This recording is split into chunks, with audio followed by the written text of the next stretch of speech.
And we usually just chill for the first 30 seconds or so until we get the links it's going tweeted. live. Yeah, I'm waiting to see it. I see us. Okay, there we go. So let's...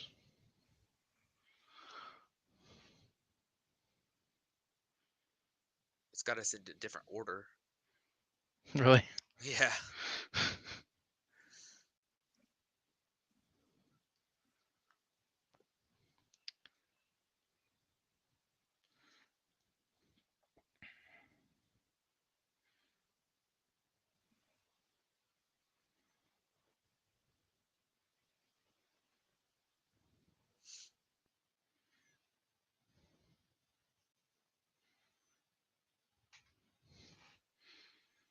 All right, let's roll there. And then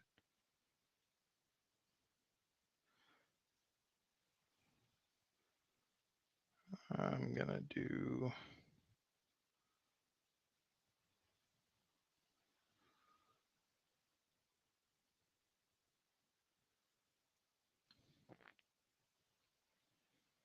Did you get the link?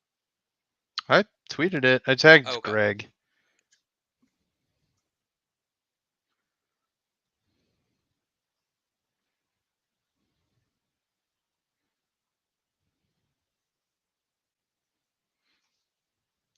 Then I'm going to do this. Actually, one more thing, and then we'll be ready to go.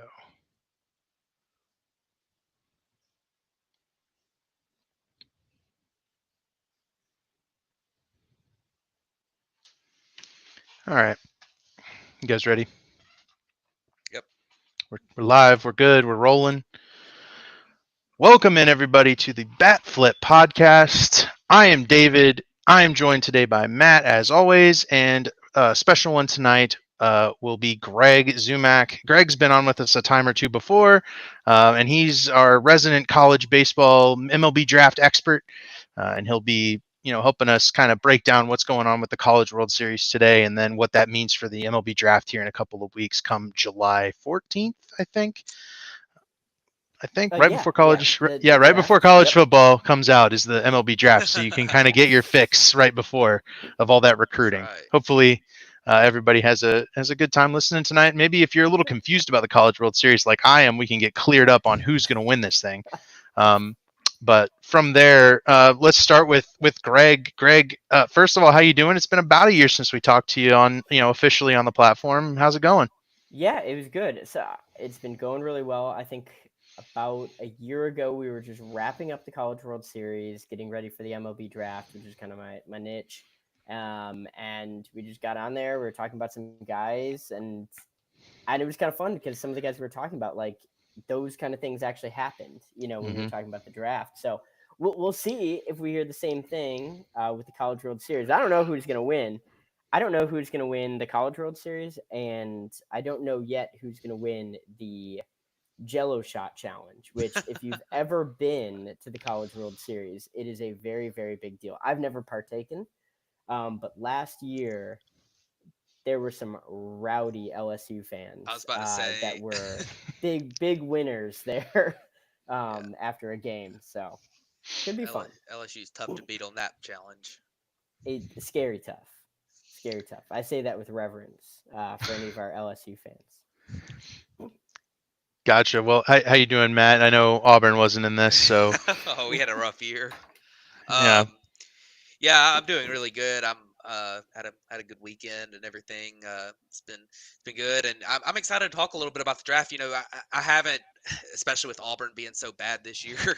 That's usually where I keep up with a lot of it, because being an SEC team, I watch them every weekend and I see all these players. And well, this year it's been not watchable for Auburn, so I haven't watched quite as much as I usually do. And I'm interested to hear what Greg's thoughts are on some of these players. And just it's gonna be an interesting draft. I know we were talking before the show, David, that for the MLB draft is something where a lot of these players, it'll be 2 or 3 or more years down the line, especially when you start talking about the high school guys. But they're occasionally you see guys come up pretty quick. I mean, we have Yeah. 4 players from last year's draft already debuted in the big leagues, and Paul Skeens, who's been remarkably good.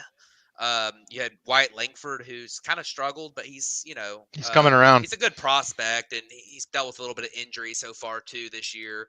And then you've got Hurston Waldrop, who made his debut just day before yesterday, and Yep. then you've got Nolan Shanuel, who got called up in like a week after he got drafted, basically last year, Yeah, which that was was nuts. I Angels. But I mean, I just want to take a victory lap, right? yeah, Greg came on our podcast and said Nolan Shanuel is the underdog guy to go really high, and he was like, maybe the Cubs are going to take him, maybe somebody else is going to take him. This is really good. He went 11th overall, and he was the first of last year's draft picks to make the majors, due in part to the Angels questioning. We are questionable Yeah, managing decisions, but we'll get there later. that's Um, right.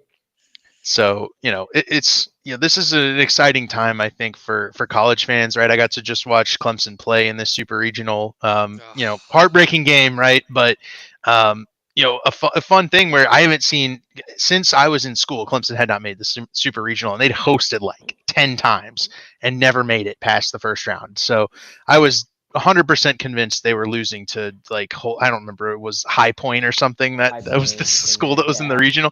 I was 100% convinced they were losing. It's cool that they made it.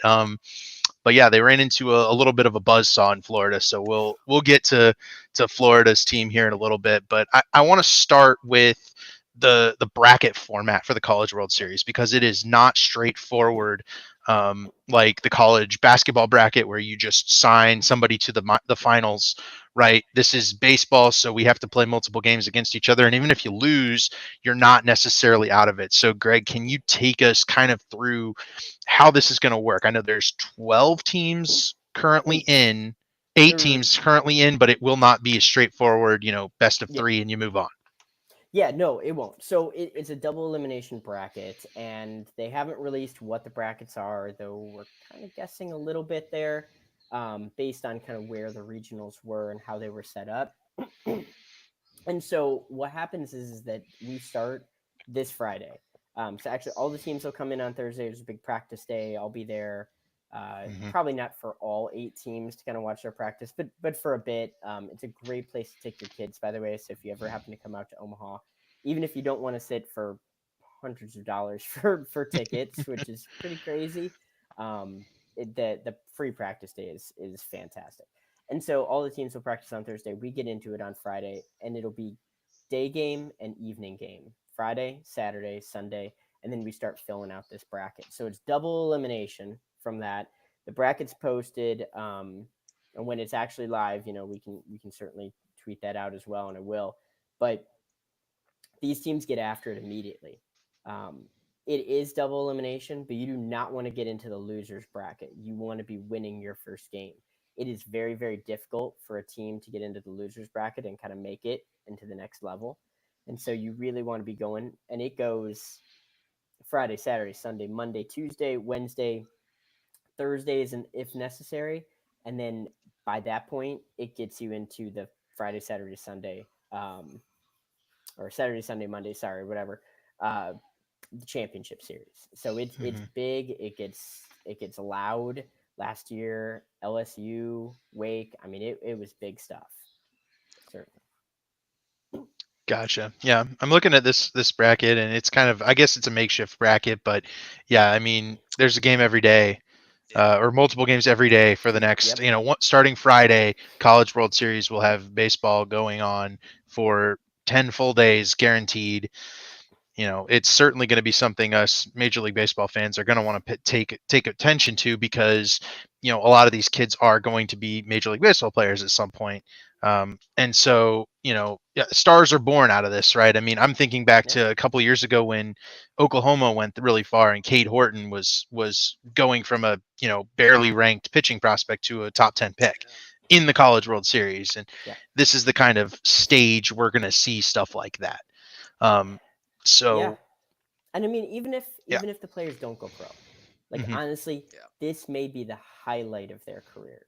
Yeah. Go pro, don't go pro. This is huge. Hmm. People dream of, they forego different, opportunities elsewhere to try to play in Omaha.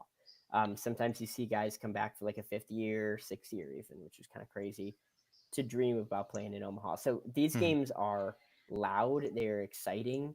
There are some Cinderella teams. I don't know that there's too many Cinderella teams this year. Yeah, this year. I'm not counting Florida as a Cinderella team. No. I don't. I'm still surprised they were even in the playoffs, Yeah. but We'll talk about we'll Florida. get about that. And last year we had like Oral Roberts. Oral Roberts, that Hmm. was an amazing experience. Those fans were into it, start to finish, every single pitch, late comebacks. It's great baseball. Still a bit too much bunting for my taste, just a little Yeah. bit. Oh man. God. But that's college baseball. You're still going to Hmm. get a little bit of that. It's big. If you're watching the College World Series, one thing I want you to point out too is that w- it's an interesting landscape in college baseball right now. It's a big offensive explosion. Charles Schwab Field it isn't an easy ballpark to hit a home run in. So there are times that we would watch something off a guy's bat and you're like, oh man, that is cranked. And then it's caught at the wall at like 408.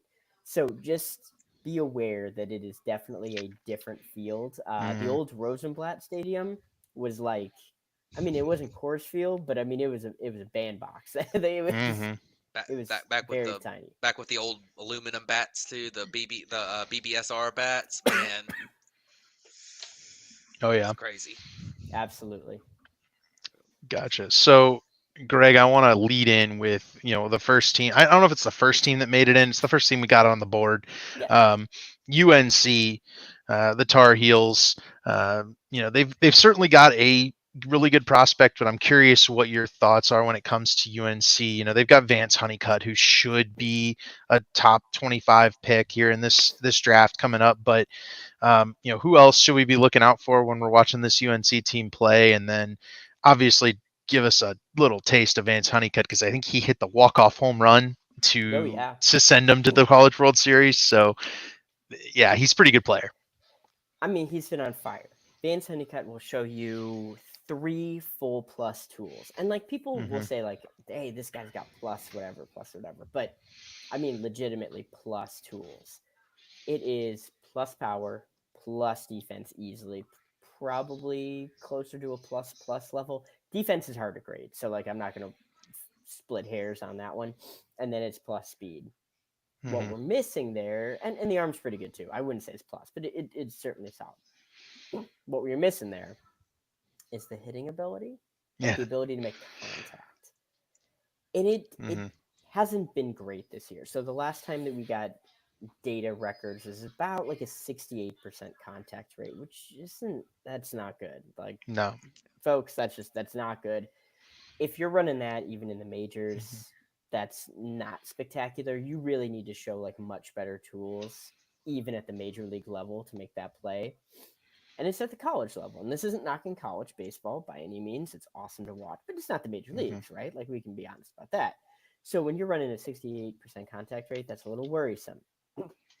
The other factor that we look at with a lot of hitters, so we look at three main kind of things, and you can drill into other stuff, but three main stuff. The contact rate, so the ability to actually just make contact on the ball. That doesn't mean it's like good contact or bad contact, but just you touch the ball. How often you chase out of the zone. So, Hmm. and you can, and sometimes I've had a discussion with certain evaluators on this too. You can chase out of the zone, and it's actually still a good situation because it's like right along your swing plane. That can be okay, but still, ideally, you've got players that swing at strikes and don't swing at balls. Like that's your general idea. So you want a low chase rate, high contact rate, and then in general you look at something related to exit velocities. This is no different like the major leagues. That's kind of some of the same metrics, savant sliders, whatever you want to look at. That's kind of the same thing that you're looking at there. And Honeycutt, the contact rate's not great, and the chase rate's not great either. But the other tools are so loud, Hmm. and I still do the vibes I've gotten, and I don't want to get too much draft stuff. Is that hey, you know what? Teams are still really interested in that because they may feel that they can address that at the College World Series level. honestly, he's been on fire. And if that guy goes on a heater in Omaha, like I know we said that Charles Schwab plays like a really big field. That guy can make it look like a small field. And between that and the defense, that could be an entire series changing situation. Yeah. Yeah, when you talk about somebody like him, you know, he's got some form of floor too because of that defense. Like Hmm. he might be a, you know, if he can play like even if he's a huge high chase rate, 35% strikeout guy, if he can play adequate defense, if he can play that elite defense while playing like being an adequate bat because he's got the power and play center field at a high level, then he can still be an maybe not an Yeah, impact player, but he's got a floor of like being a big leaguer at least, you know. yeah. I'm So probably like a two-win player. I mean, right, yeah, you're gonna want to like Brenton let Doyle. him. yeah, Brent Yeah, Doyle exactly, Yeah. absolutely. or Christian Pache or somebody like Yeah. Yeah, um. I I look at him and I see a big leaguer. Yeah. And I also understand it from a team perspective. Again, not going to draft level, but you look at him and you say, I mean, this guy's a big leaguer, and if we fix this and this, well, that guy's an all star.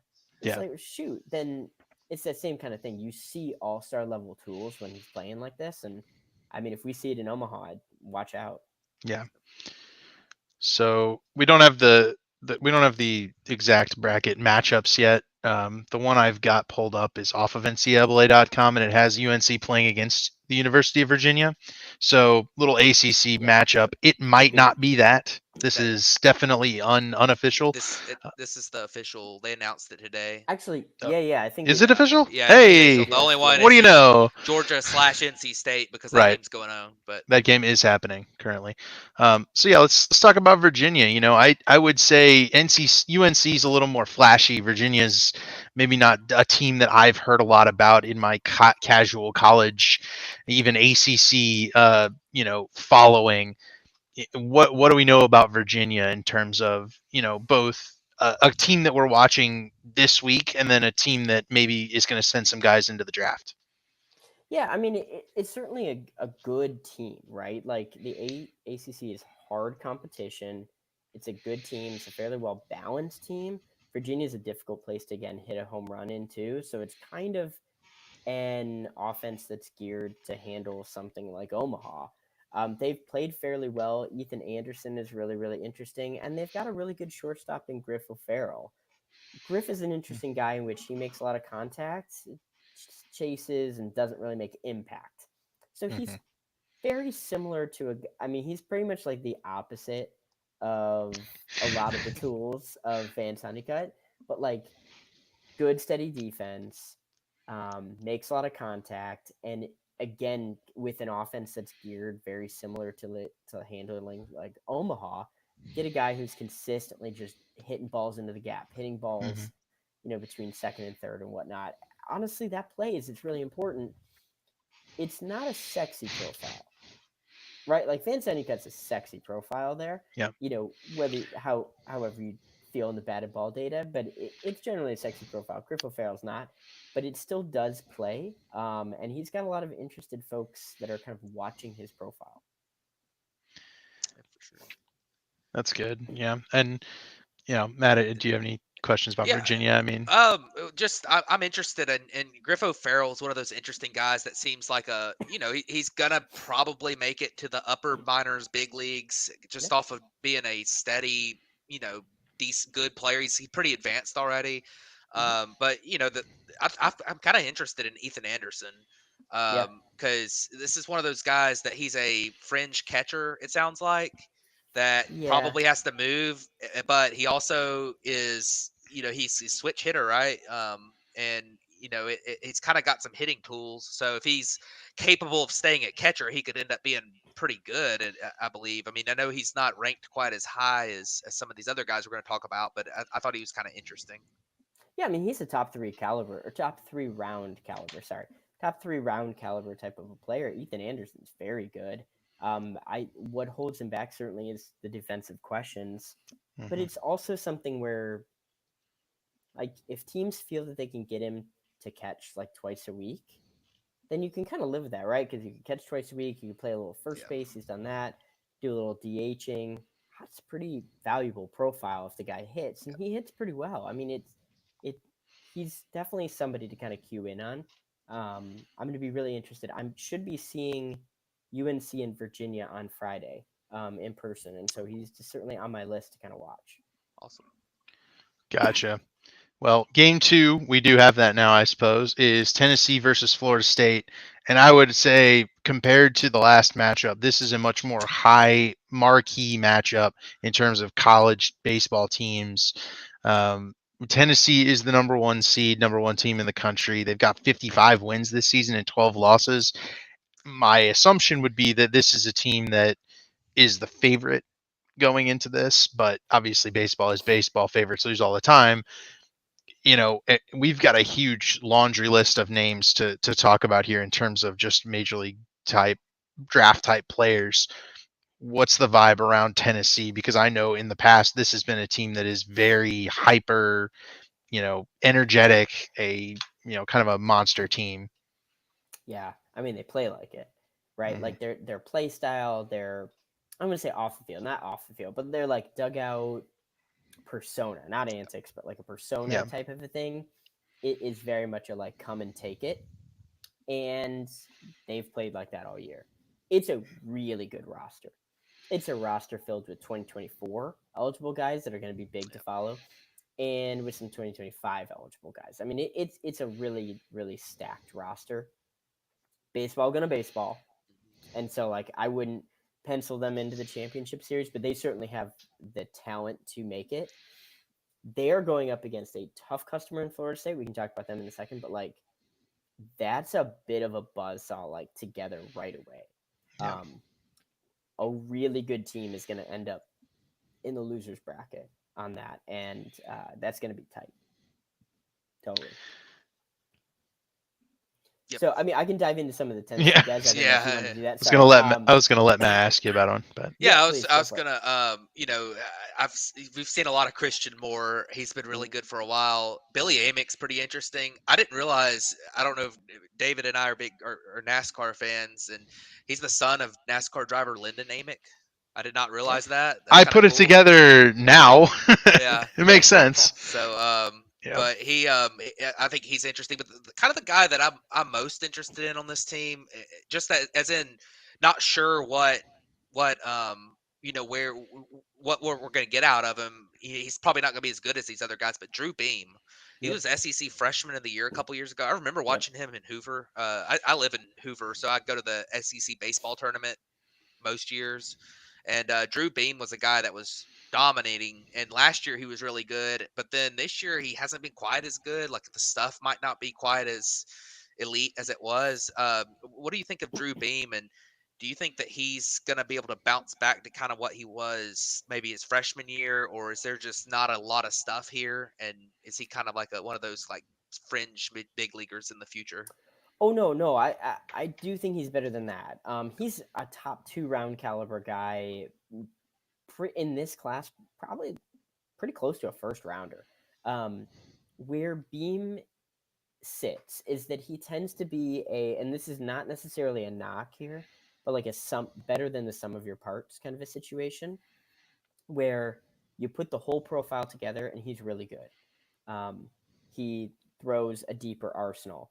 He's got some swing and miss. He knows how to command the ball. The stuff is still good. It's not exceptional. It's not like you stack him next to Chase Burns, next to Hagen Right. Smith, and say like this just firepower, firepower, firepower. It's not that, but it is good stuff across the board. If you want a guy that has the real potential to make a lot of money in Omaha, it's probably Drew Beam. Because teams right now, again, not to get into drafty here, but teams are looking for like who's that fourth uh, best college arm in the class, and you hear a lot of different things. We're going to talk about a few of these guys, I think, but you hear some different stuff from folks. But like Drew Beam, if he has a couple really good outings, really kind of locks in that stuff, locks in that command, execution, getting whiffs in front of a big, profile there against some of the best powerhouse teams in the country. Honestly, he could do very, very well for himself. I guess my guy would be, that's pretty Interesting. We'll talk about that big three of college pitchers here in a Mm-hmm. little bit, and maybe a couple of those, maybe fourth guy Cool. type names. But my interesting name off of this Tennessee roster was Christian Moore, Yeah. 31 home runs as a second baseman. That Yeah, I seems think so. pretty good. Can It he does handle seem. second base at the next level? Would be my question. I mean, the threshold to be a decent second baseman's pretty low in the majors. He gives a lot of like Keston Hura kind of vibes to me, where like and where Hura was is like a prospect, not necessarily him Okay. reaching a really low percentile outcome, because he, Yeah, he reached a really low percentile outcome. I thought his hit tool was really good, and then he couldn't hit the ball once he got He up to the couldn't. majors. It, So it is, as somebody who maybe follows the Cubs, I wasn't brokenhearted by the situation. No offense to any of our Brewers fans who are tuning in here. If you tune out right now, tune back in when I'm no longer on the show. Um, but yeah, I mean, more. He certainly has some defensive questions, and he doesn't make as much contact as I want, but he still makes some hard contact. Yeah. And he's probably a guy that settles in as like a 240, 250 hitter, but with like some big old power. And I think the only question that I have, which is a broader question, and it's a question that I don't think teams have answers for right now, which is okay, so what's going on with the offense, especially like in the SEC? Yeah. Mhm. Because there's just some weird stuff going on. I'm not conjecturing. I'm not saying that anything is like against the rules or anything like that. It's just a really weird year offensively, and people can take that however they want to. So you just try to figure out is more a part of that. That's another guy that if you're playing in a neutral field in Omaha in a big ballpark and you start hitting 425-foot home runs, it starts to answer a lot of questions. And I think Moore is a big player for that. He's one I'm particularly excited to watch. I was so close with where the bracket was. I'm not going to be able to see that game. So I'm kind of hoping that like Mhm. Tennessee ends up in one of the other ones that I'm going to go to. But I mean, he has immense raw power. It's a really good frame. He could stand to make a little bit more contact, but at the end of the day, when you're making really loud contact, you still feel really good about what you get. Mhm. Gotcha. Well, Tennessee, we could talk about Tennessee probably for the next 30 minutes. So we'll jump away from them. And we'll jump to a team with two big superstar type players. And kind of, from what I could tell, I did get a chance to actually watch Florida State. So for the first time, I have some film on me. They were playing into the Clemson time window on Saturday, so I had to watch them. But look, it, Cam Smith and James Tibbs are lineup anchors. It feels like that group runs with them because I was looking at the stats. I was trying to figure out who the other guys were, and anytime those two came up, it seemed like it was a little bit different for the other team. They kind of pitched around him a little bit, and on Saturday, Tibbs hit 3 home runs. He's he kind of looks the part of a superstar left-handed power corner outfielder to me, like guy who controls the strike zone. He took a walk. He did a monster home run like, to go up in the like 10th inning. It was really impressive. So I'm a pretty big James Tibbs fan, but I'm guessing that he is not going to be on the board for my favorite team. Yeah, is your favorite team picking top three? No, I'm only kidding because obviously I know who you follow. But uh, James Tibbs is so like a month ago. I was talking to some folks around the game because I was like, I love James Tibbs. Like he would be so much fun. And like, what about him as an underslot here? And so I was kind of talking to a couple scouts, a couple execs, and I was just like, I love it. He makes tons of contact.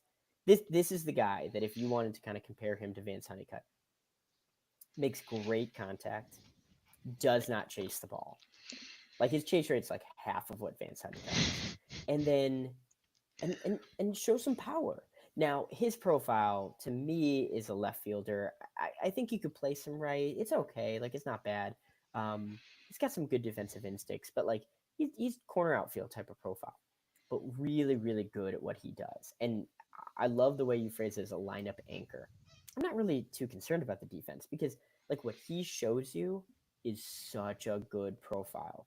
Like that's a guy that if I were to just look at somebody, him and Bazana in this class, who I think we'll get to as a non College World Yeah. Series player to kind of cue in on, but he and Travis Bazana are the ones that I'm just like, oh, if I could just put these two people in a lineup, I just feel so good. We'll surround him with whatever, it's fine, Mm-hmm. but it's just such a good profile. And when we also compare that to Cam Smith, I really like Cam Smith. I'm a huge Cam Smith fan. I think what Cam Smith will also give you some really good defense at third base. Um, I think Keith Law was one of the evaluators who said he doesn't believe he sticks at third. Defense is such a hard thing to grade, and Keith can feel that way.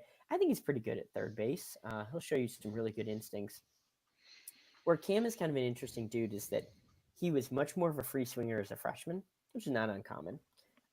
Showed a little bit more power because of it, but then like the hit tool was a little bit lower. He went to the Cape Cod League, which is a very difficult league in the summer to adapt to. It's a wood bat league, so it's a really good marker for pro teams to figure out, hey, like, can this guy handle it in pro ball? And he hit really well. He dropped his chase rate, he improved his contact rate, and he still showed some power. And then he brought that over into the spring, and he was kind of doing the same thing.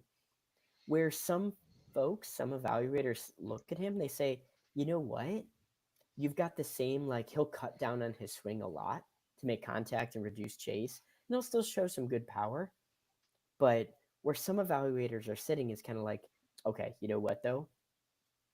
If you think you're getting a fastball, give us that big daddy hack. Like, ambush that one. That's fine. And then when you get 0-1, then by all means, scale it back. Do what you're doing. You're doing great at that B or even like A minus type swing. That's Yep. fine. But go up there. Give hitters count, ambush fastball times by all means. Just like unload it.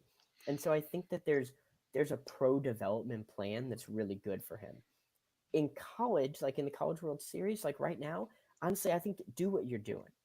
Like he's absolutely perfect hitting in front of James Tibbs. Like that's just such a great setup because he's still great opposite field power, hit the ball on the gaps, good contact, making great zone swing changes or swing decisions. So really big Cam Smith fan, big Mm-hmm. James Tibbs fan. Those guys 3-4 in the lineup. It's just fun to watch. Yeah, for sure. Um, Florida State, I think, is going to be able to take the fight to Yeah. Tennessee a little bit, but like we said, we mentioned these two. We like these two a lot. These two are ranked higher than anyone on Tennessee's team, but there was no one else from Florida State Yeah. on our draft board, right? Like we were kind of looking through to see if there's anybody like worth talking about. Tennessee had guys we didn't mention: Billy Amick, Blake Berg, Dylan Dreiling, Kavaris Tears. Like there were, and then we talked about a couple of other guys. So overall, like Tennessee's probably a better team, but Florida Yeah. State's got this it factor that kind of scares me in terms of like I didn't want to run into them if Clemson had made this far. Like Florida Okay. State's got a couple of guys that are just Yeah. so good. Yeah, with these like short, one game could matter everything.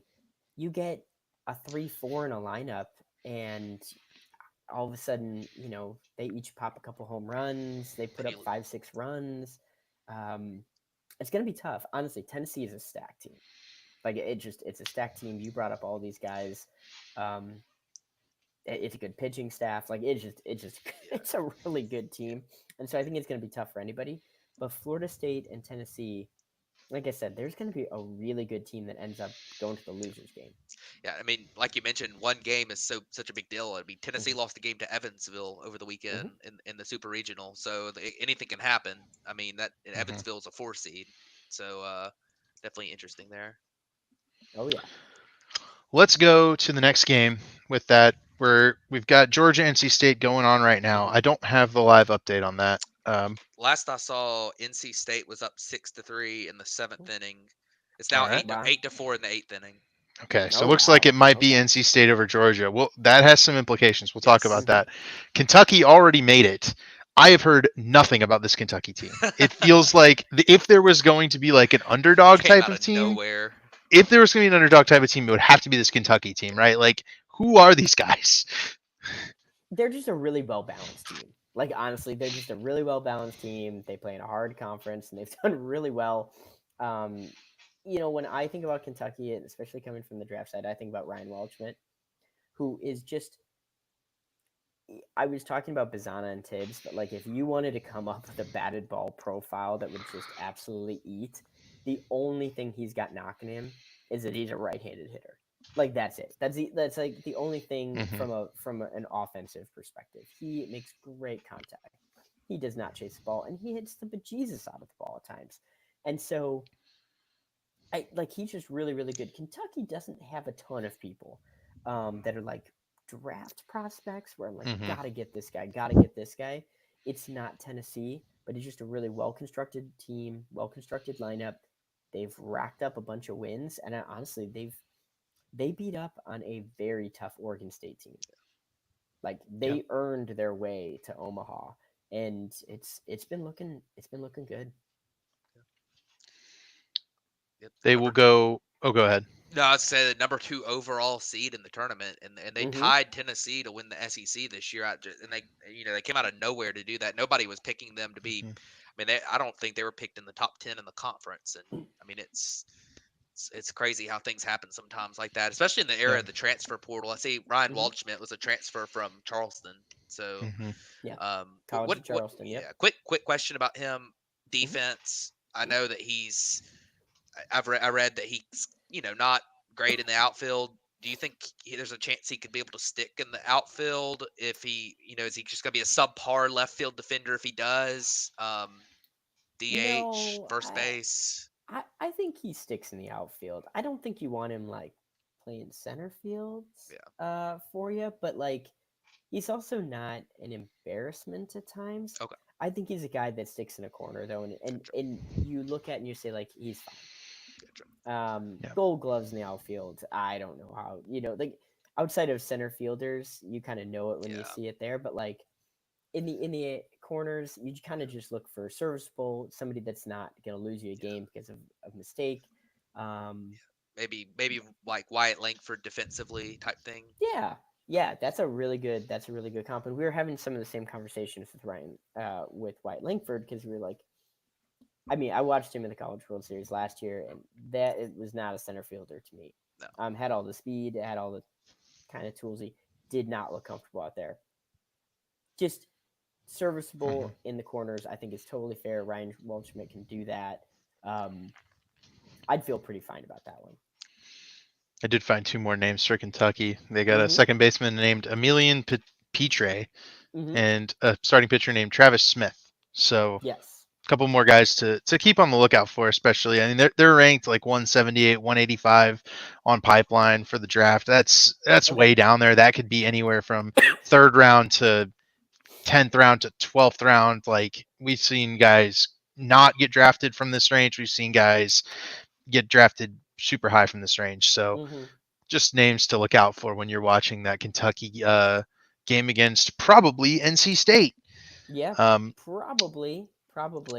Um, yeah. Travis Smith is a guy I have on a board. We'll show some velo.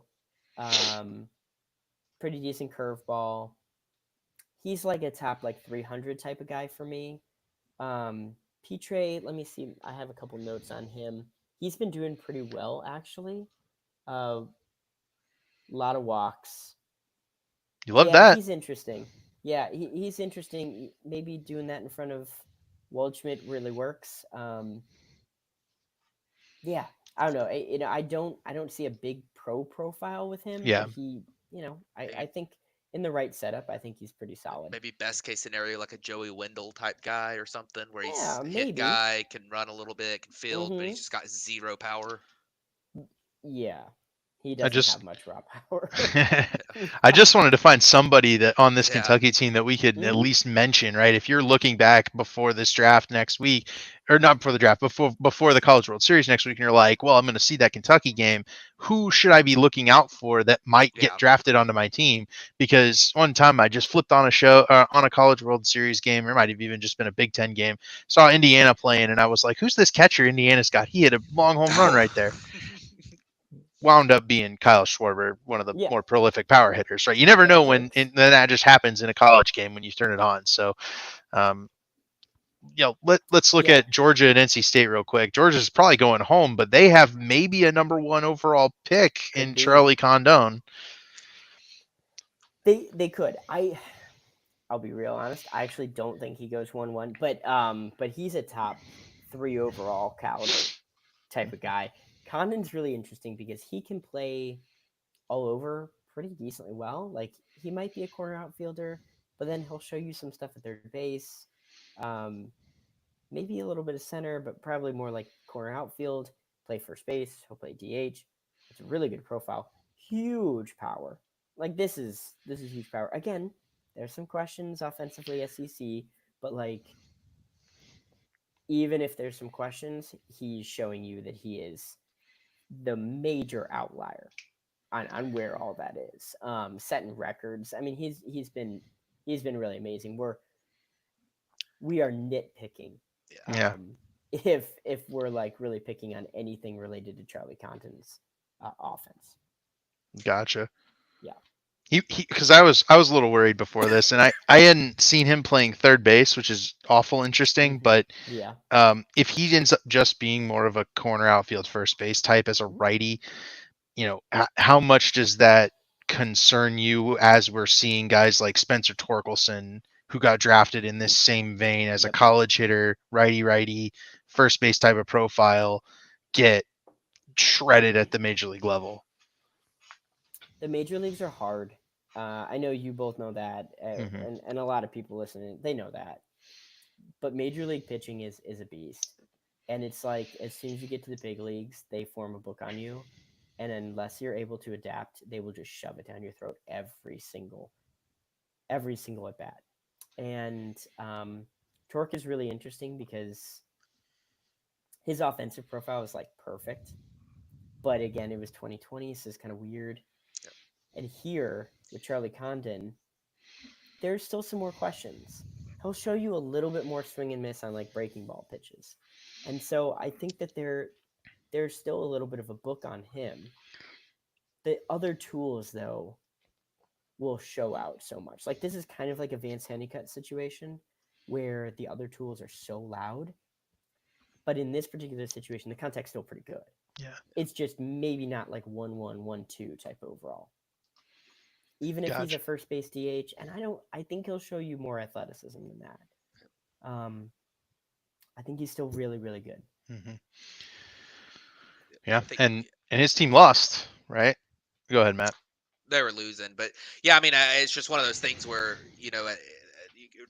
remembering with Spencer Torkelson, like he missed an entire year of development because of the COVID, and you didn't have all the data, as Greg was saying, and the thing about Condon is, being able to play probably some more positions. He's played third at Georgia this year, and playing some different positions. He probably shows a little bit more athleticism, and I think Torkelson is just not very athletic, and it's ended up costing him being able to adjust his swing pretty well. And I think Charlie Condon's probably got a little bit more of that. I mean, 6'6", 216 is a pretty, that's still, he's filled out a lot, but he's still got a little bit of like, it's not like he's just maxed out guy too. Mm-hmm. So.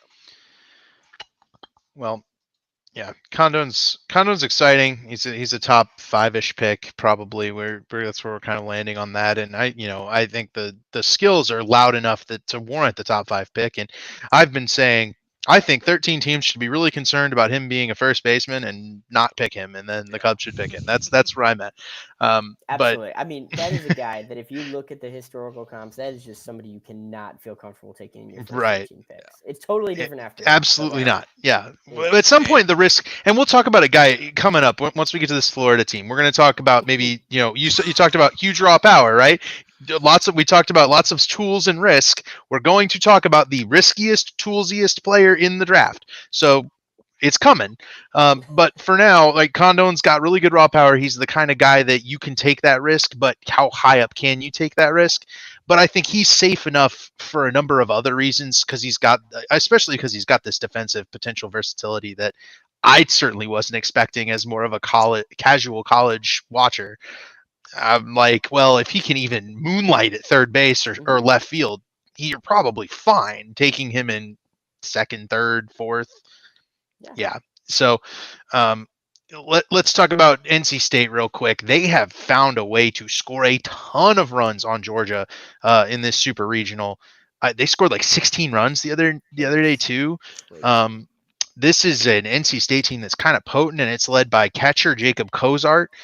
College catchers tend to be a little funky. We saw a college catcher go out of the ACC last year in the top 15 in Kyle Teal. Can Jacob Cozart be that next ACC catcher that comes out and does well?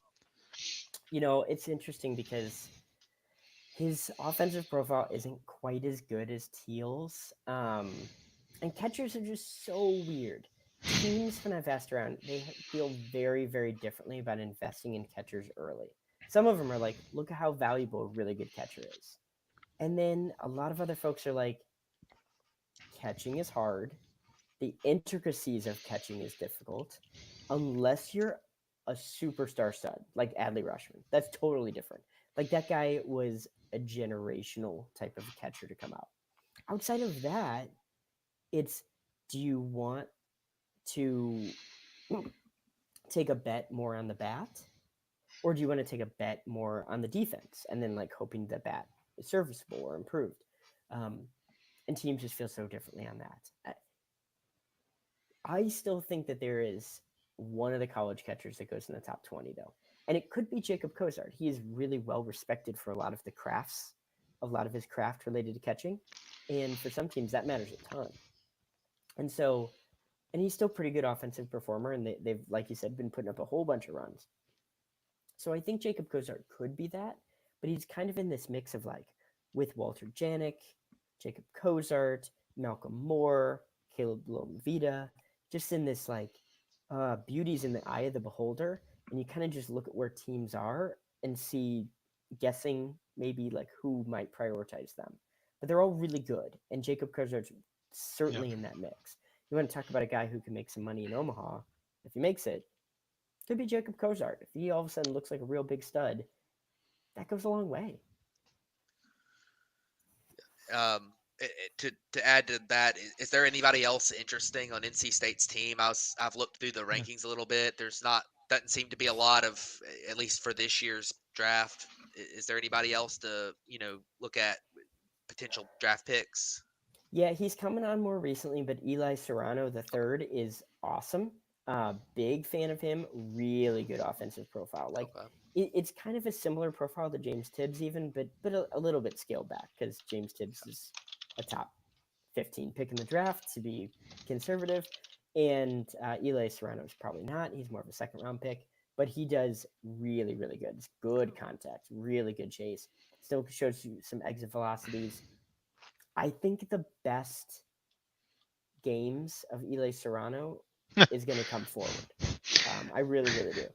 Eli Serrano hit a home run tonight. There you go. There it is. So, top of the ninth, 2 outs for NC State. They're an out away from clinching it. Well, there you go. Yeah. But Serrano's great, and I think he is one that I'm not really sure where he's kind of ranked, but like he gives the vibes of somebody that's like a second round pick for a team. Mm-hmm. Like a really well. He gives me a lot of similarity to. Oh my gosh, I'm blanking on him. I'll come back to the name, but it was an Oregon outfielder in 2021 that had teams even in like the 30s that were interested. He ended up going, I think, like 48th to the Rangers. Zavala? Yeah, Aaron Zavala. Thank you. And great. I only knew one Oregon baseball player, but that was the one. That was it. Saw him live. Very similar kind of vibes to it, and slightly different profile, but like that's just same of like, man, that's just really good offensive profile. Some team's going to look at that and say that is exactly what we want at the pro level, and he'll be somebody's second or third pick. Yeah. Yep. Looks like Alec Makarovich. That's the other guy that's really hitting well for them. He hit a 3-run home run today. Well, there you go. So, yeah, NC State's lineup looks a little.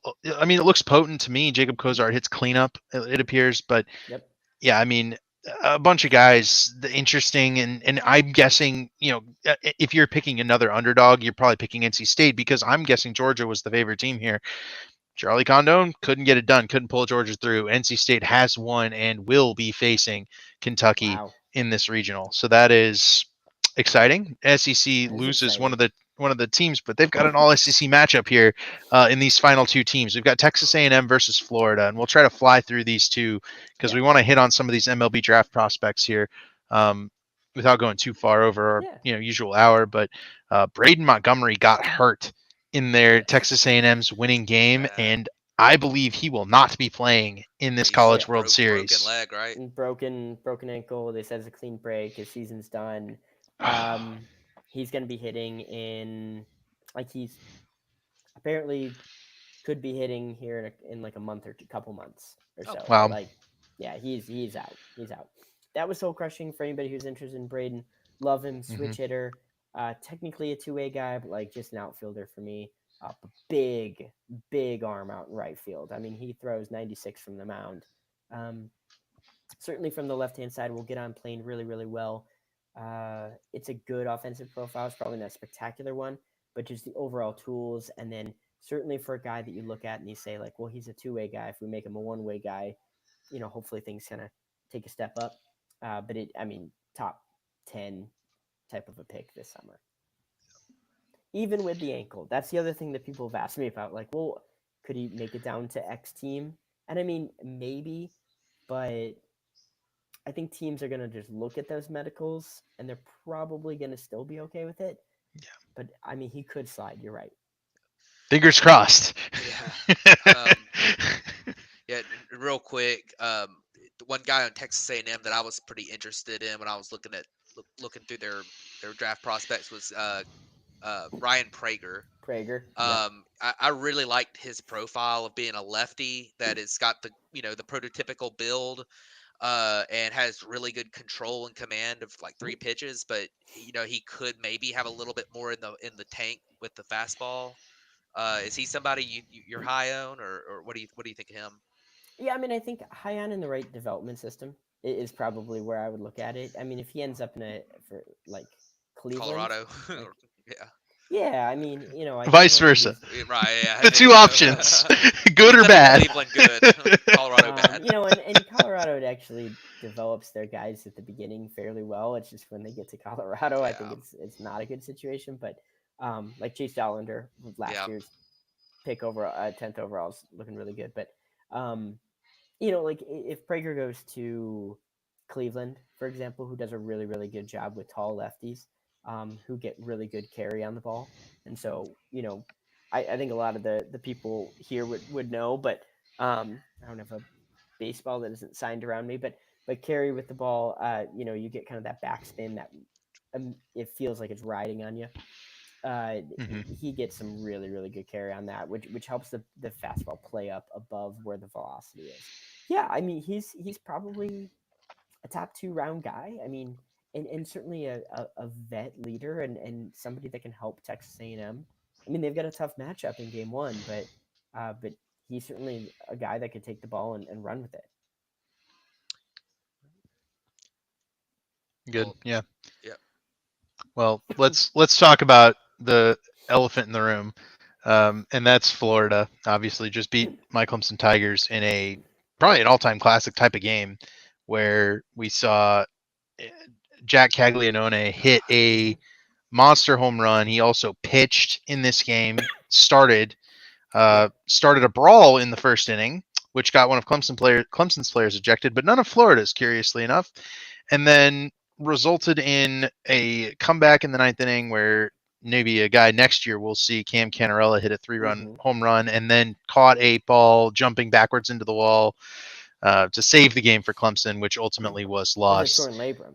Yeah, he's had a torn labrum all season, apparently. All season. It has Cam Canarella. So not this year for Cam Canarella, and unfortunately only this much of the episode can be dedicated to Clemson, but Florida going ahead and moving on in a very competitive series with Clemson. But this is a team that's only won like 34 games. I mean, you would have said Florida's the underdog, but like Florida's a baseball powerhouse. We know this. We've known this for years, and they've got maybe the best player in this draft.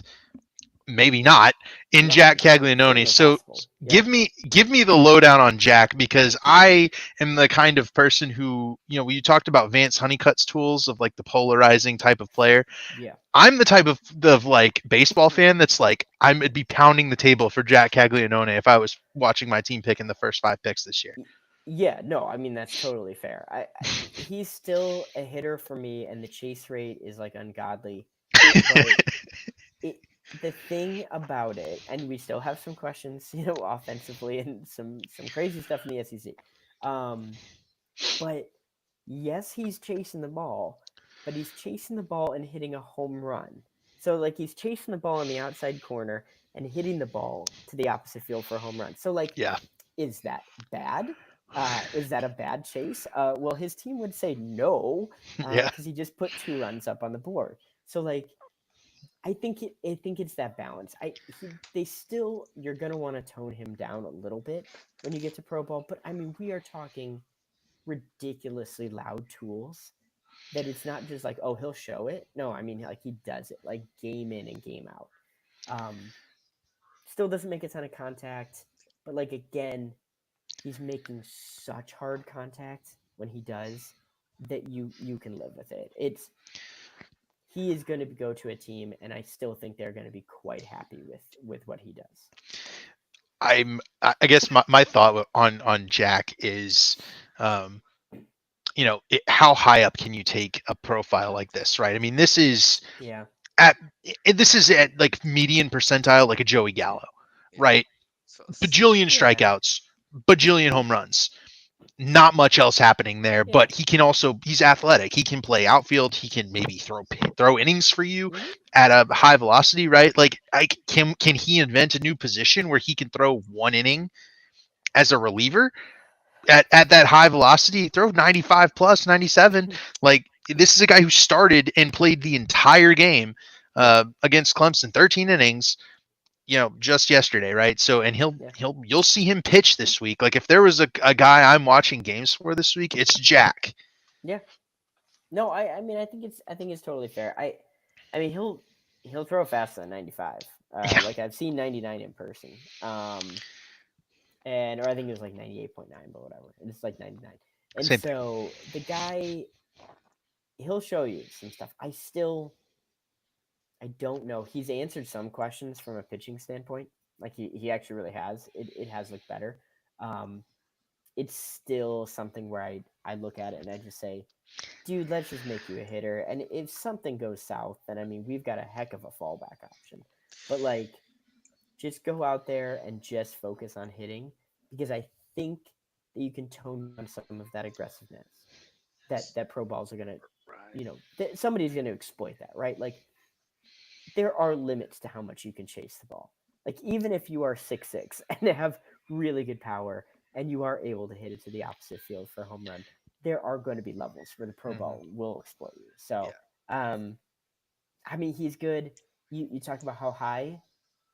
I've heard that he could even be a 1-1 guy potentially. I would But do it. if I had to pick one right now that I'm just gonna say like this is gonna be my upcoming mock, it's third overall to Colorado. They I love just loud tools and power, Oh man. and I mean he shows you from a pitching side some of the same good things and bad things that Chase Dollander had last year.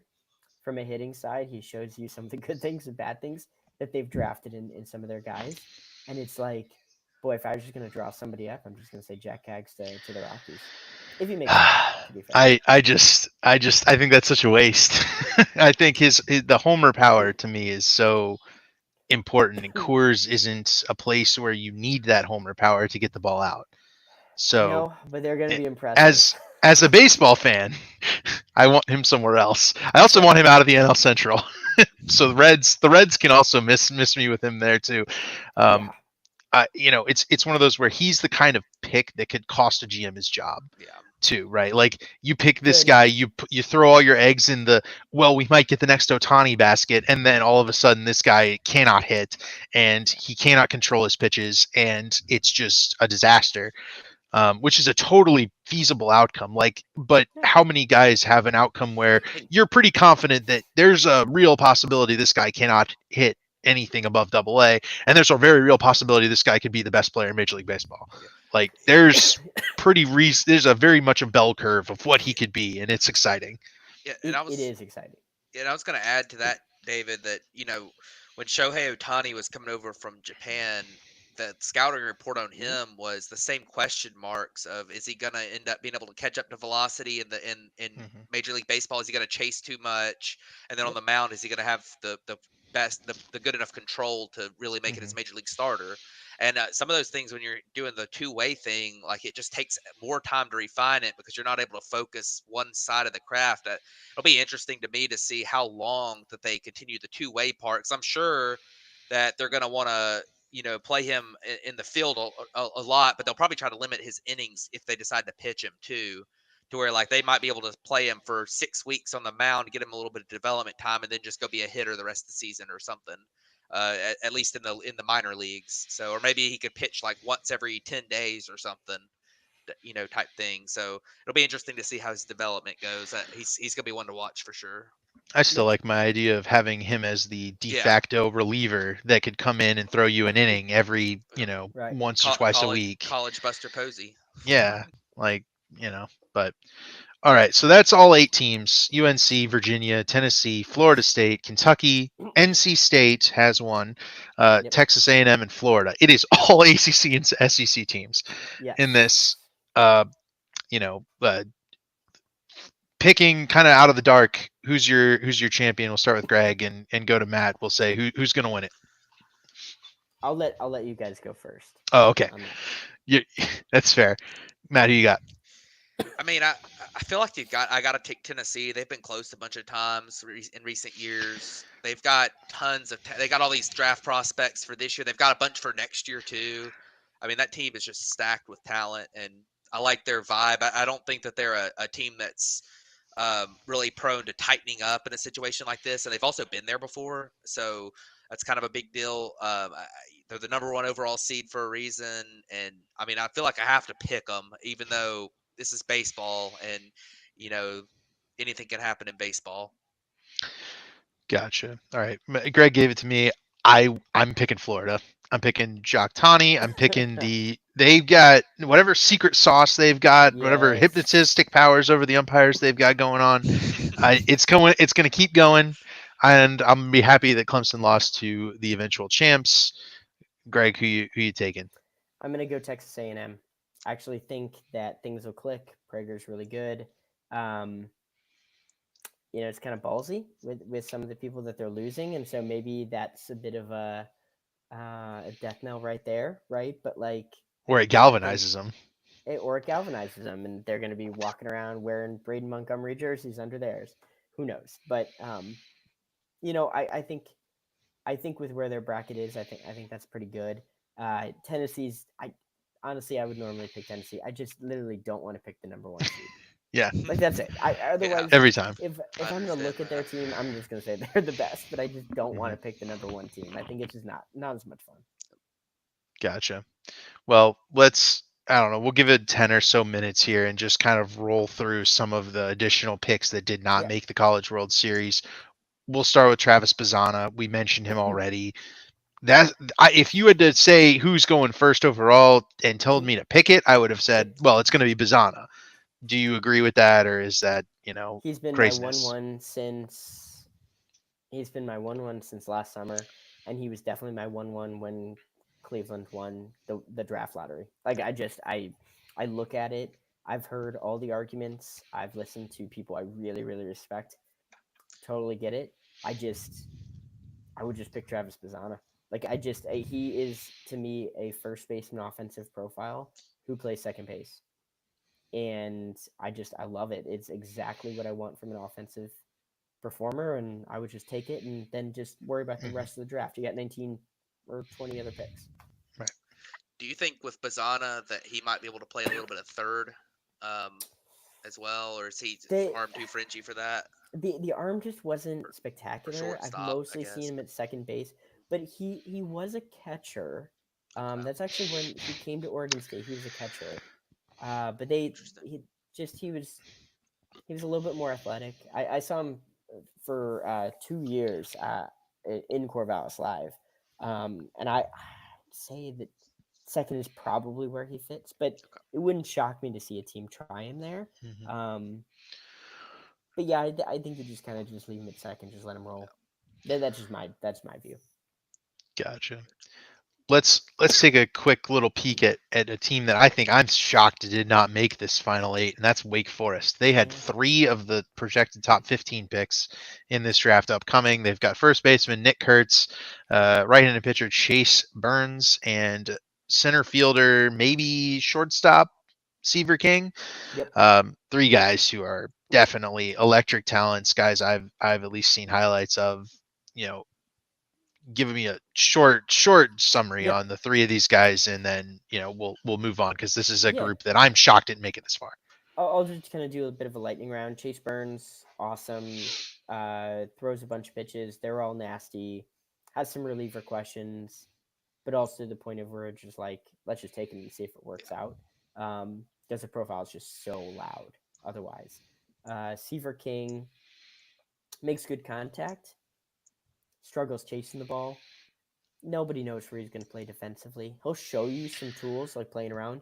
Wake has played him at third, but that's just because he could potentially play short. He could play center field. Sorry. Um, Definitely has some questions. Little bit too loosey goosey with the plate discipline for me in the top 20 picks, but like he's a pretty good player.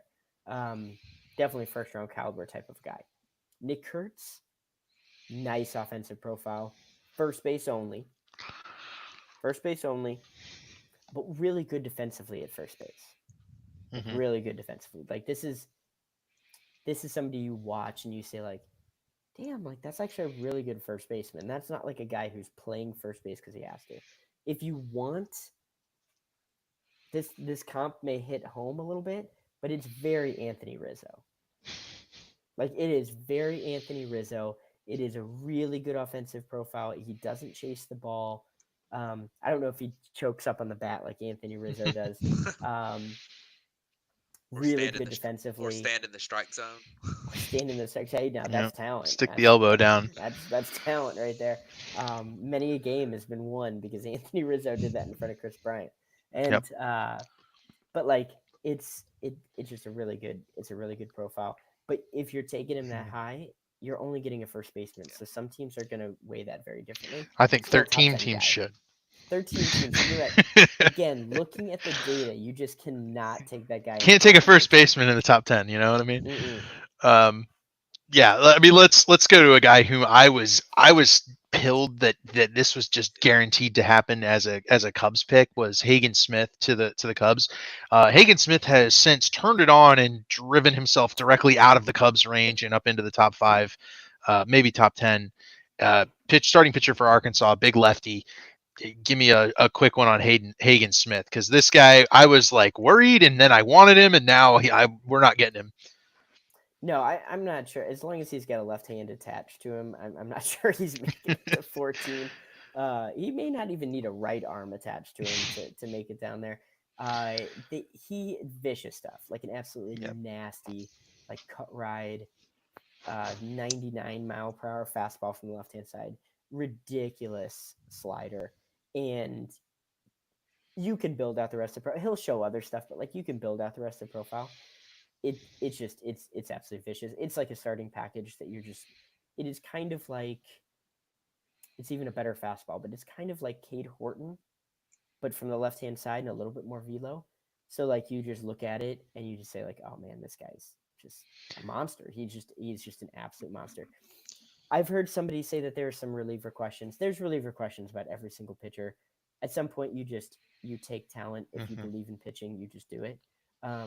As far as like making it to the Cubs, I was texting with somebody in the game. I'll just say when Hagen Smith was facing off against Oregon State early in the season, he struck out 17 Beavers, and I think we're at like strikeout 14 or 15 at the time.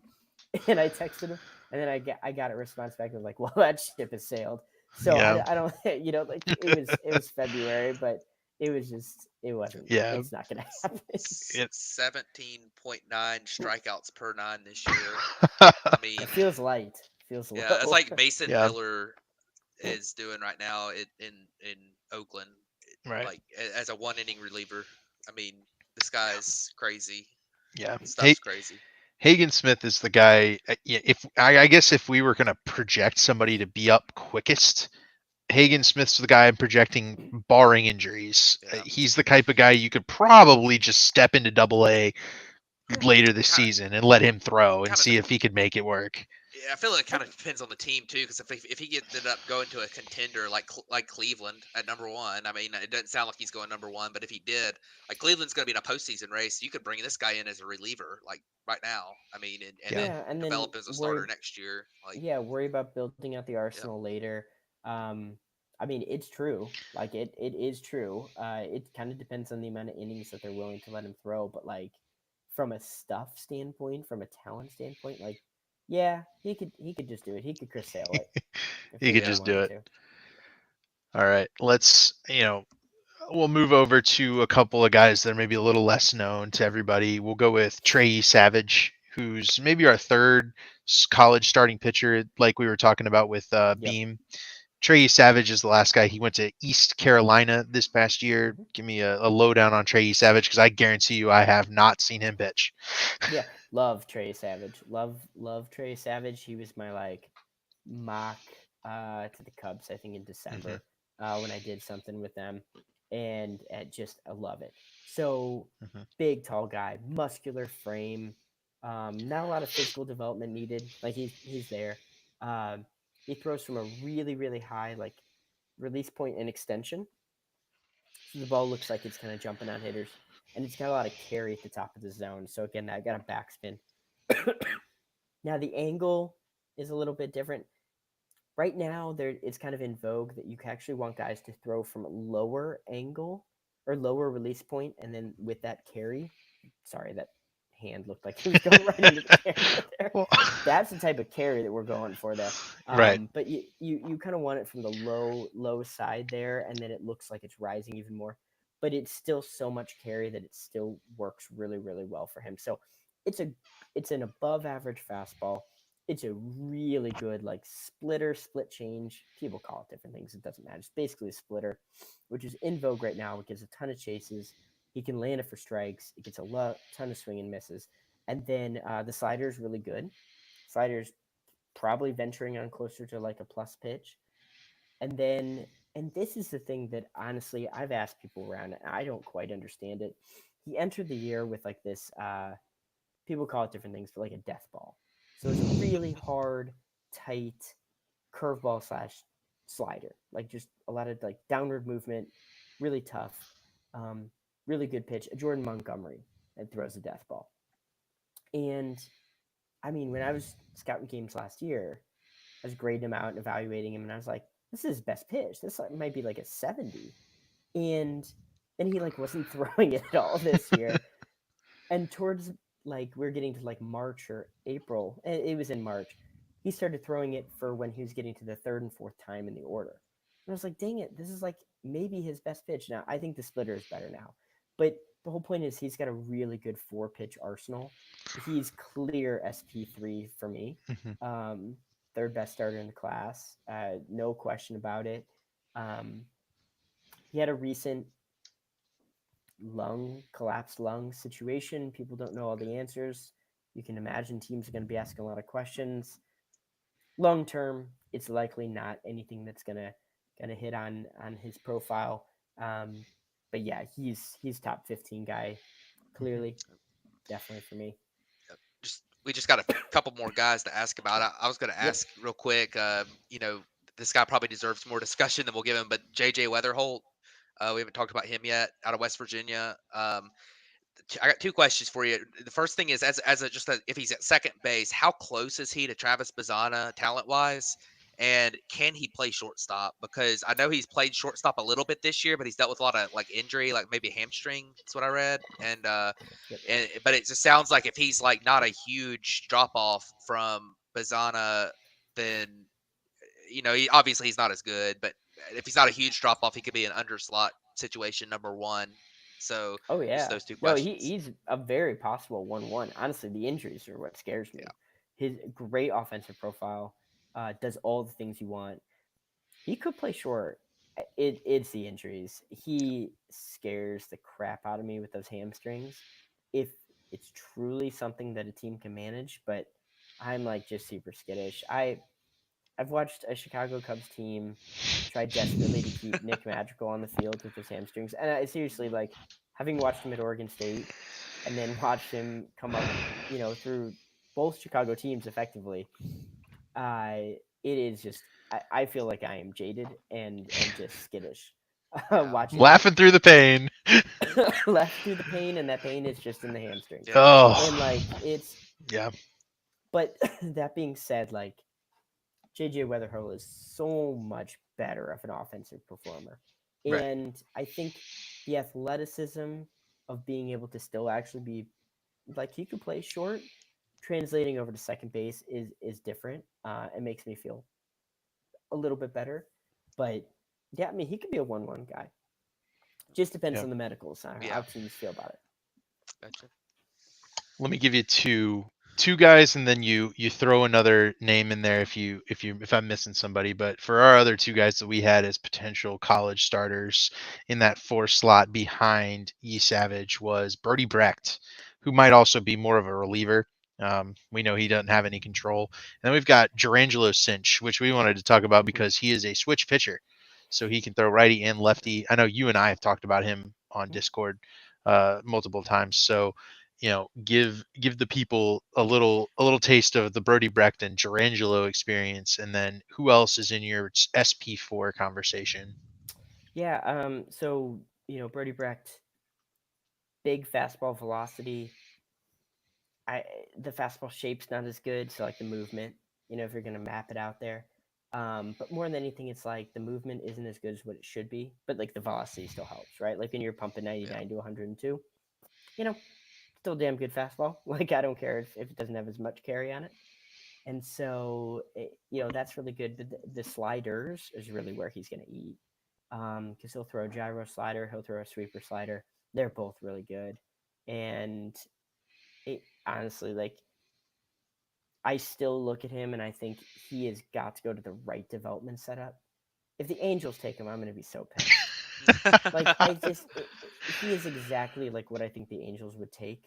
Hmm. Under slot, he Just could promote pitch in him. the big leagues now Yeah. as a reliever, Yep. and then you like send him out to see if he can start next year. And it's like, oh god, don't do that. Yep. Um, but I look at him and I look at Hurston Waldrop, and I think he is a great fit for the Braves. Okay. Like I really do. I think it's a definitely some questions, some command fastball questions. That's the other thing too. He's got a big walk rate. Yeah. That's And what I watched him. That they played against Auburn early in the season before yeah. Auburn fell apart, and I watched him. I watched him in that game, and he gave up maybe three or four runs, and it was Hmm. mainly off of walks, and then he gave up a homer, but Yeah. on a hanger or a change up or something. But it was interesting because this guy, like, it seems like he's got the kind of stuff of, you know, you mentioned the Braves with that they've done well with some of these guys like Spencer Strider, who was a hard Hmm. thrower who needed to work on his control and develop a third pitch and stuff. But they also have, they had Ryan Cusick, who was kind of a similar profile as well to Brody Brecht, but he ended up being terrible, traded, Yep. and even worse after being Yeah. traded. Pretty So much. it just seems like one of those boomer bust guys that was worth talking about because like this guy, I mean, there's a world where he ends up being right there with Chase Burns and Hagen Smith if he learns how to Oh throw yeah. strikes, right? I mean, he's got stuff similar to Paul Skeens. I mean, Yeah. it's just Yeah. And I mean the other thing that you need to factor in too is that like everybody on the Iowa staff walks people. So like what's going on there? Like yeah, right, like it can't all be the personnel, right? development I'm not stuff. I'm Yeah, not here to knock the Hawkeyes or the pitching decisions or anything like that because I don't know enough about that. But I mean, you look at their roster and like everyone walks guys. They've got a really high walk rate. So at some point, is that just different in professional ball with just different coaching or different maybe not even coaching, Game but like just plans. different, game plans. Like Yeah. what is our intention with the ball? If your intention is do not give up barrels, we would rather you give up a walk than a home run. Avoid barrels. Then maybe that's the conversation that's going on. Again, I don't know, but I'm just saying, Yeah. like, whereas you get to pro ball and it's like, who cares if you give up a home run? Don't walk three guys, Right. and then give up a home run. So, I think Brody Brecht is a guy that needs to go to the right spots, but he could really eat in the right spots. Kind of like Kirsten Waldrop. What about our switch pitcher, Durangelo? I got one Yep. more guy after this, and then we're gonna call it. So let's talk about a switch pitcher, which is a pretty cool little thing. I don't think we've had anyone getting drafted like this. We had Venditti a few years back, but this is a Yeah, little bit of a different animal. very different. This is SP4 for me, Durangelo Sanchez. I really like him. I would consider him at 14 as an underslot guy, like a $4 million guy, which would be $1 million underslot, for folks who follow the bonus pools and stuff. And I really like him. I like him more from the right hand side. He's kind of a shorter dude, 5'10", but he pumps like a really good arsenal. And he'll mostly throw from the right side. Like he started to do that. He's not like Venditti, who would only throw lefties to lefties and righties to righties. Platoon advantage the whole time. Saincha will throw some right-handed pitches to left-handers, and it works. Like it's a really good profile. He'll show like mid to upper 90s velocity. It's a fairly deep arsenal. I think that he's athletic. I think that he can give you more, and the lefty thing isn't like a complete gimmick. He's definitely not a first rounder as a lefty. He could be a decent lefty reliever though. And he was sitting in like the upper 80s, and now it's in like the low 90s from the left hand side. So I think that there's even more in there. That's my fallback option, right? Like I'm sending him out only as a righty, and then if something happens and he needs to go to lefty, at least you get maybe some value out of it. But I really like Durangelo Sanchez. I'm wondering if there's like a world where he starts as a righty and relieves as a lefty, as like a lefty only guy or something, where on his days off you throw him in the pen, 2 outs, big lefty comes up, you throw him in there as a lefty. Why not?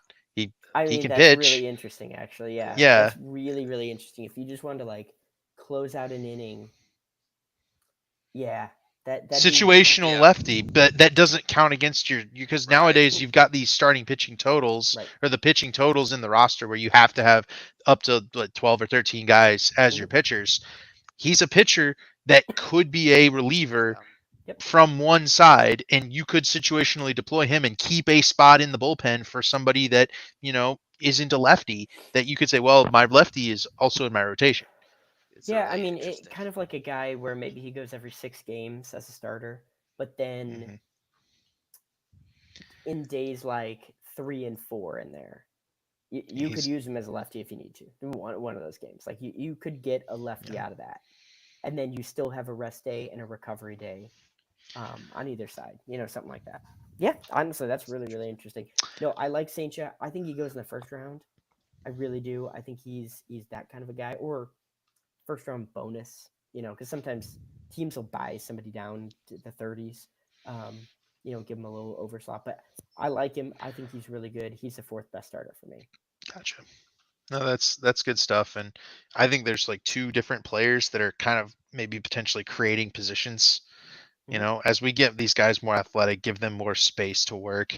Guys like Caglianone, guys like Sinche are going to be, redefining, especially as we're watching Shohei Ohtani hold the capability of playing two positions at the major league level. We're, I think, going to rework the ideas of what can be done with a two-way player, and maybe it is something creative like using a righty that can also throw lefty as a lefty reliever, but there's going to be something's going to click. Somebody can do something like this, and as these guys get Mm-hmm. more talented, like we're seeing here, I mean, Sinche won't be the last guy who can throw a switch pitch. Like Yeah. there will be more, but Oh yeah. especially if you can find a use for it like this, yeah, maybe he's the guy who can make that work.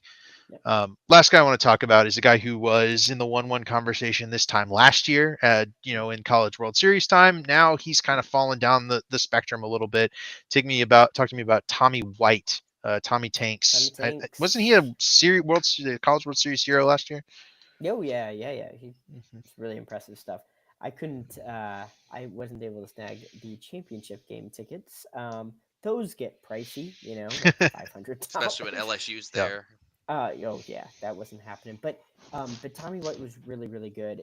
So his big thing is all boils down to two different questions, which is where do you think defensively he ends up? And I've spoken to some people I really really respect inside different organizations and at the college level, and like I've heard some people they're like that guy's a third baseman, like no question, that guy's a Mhm. third baseman. And then I hear other people that are like, nah, like you can toss him out there, but you don't really want him to be your third baseman. It's kind of like I don't know, like Max Muncy type of a situation where like yeah, you can play him there, but that's not what you know we're not really. We would prefer somebody to come up and be so good defensively that it pushes him to like a DH. And I think that that's kind of where Tommy White is, where like yeah, he could play third base a little bit, and a drafting team should definitely send him out there. They should absolutely send him out as a Mhm. third baseman, just see if it works. But ultimately, long term, you're kind of looking at like a first base DH profile. And unlike a guy like, well, Jack Haggs is kind of off the charts on some of this stuff. But unlike a guy like Nick Kurtz, who's first base profile, Tommy White chases a lot.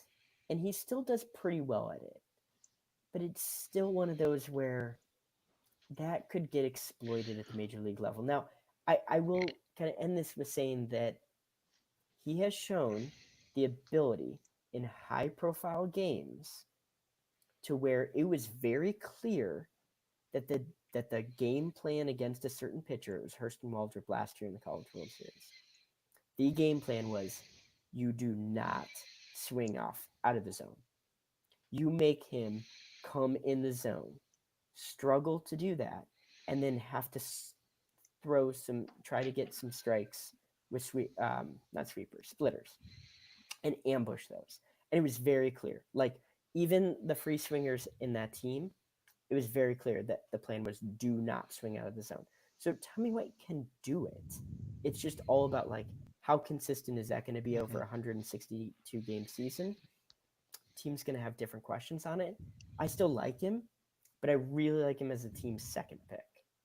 I really like it. I think he's a great second pick in the top 35 picks. I think he's Mhm. basically kind of a first round caliber guy. Gotcha. Well, that just about sums up everything we had to talk about. Any final thought, like players that we didn't never get to touch on there that you're like super pilled on for that draft coming up, and I Not guess from, not any in yeah, the World Series here that we're coming up on, but yeah, not from the college side. I'm kind of digging in a little bit more with the preps here, mhm, the high school guys, recently and kind of digging into that. But um, I think it's going to be a fun college World Series. It doesn't have the like Cinderella team this year, uh, but I still think like the team calibers are really good. Will anybody upset Tennessee? I kind of hope so. I mean, no offense to any Tennessee fans, but just because I like the upset, I like the fun, I like yeah, the challenge of it, and there are if you are just a person that just watches the pro side, you just care about your major league team, all good. But you know what? The College World Series is really good baseball, as long as they're not bunting. mm, Really good baseball. And there's going to be a bunch of players that play in Omaha this week and a half that are going to be on major league teams. And right. so, honestly, I'd tune in, I'd check into it, see what's happening, see who's cranking home runs. Watch out for those because that's a pretty big statement in Omaha. And yeah, let's have a really good, fun time. Awesome.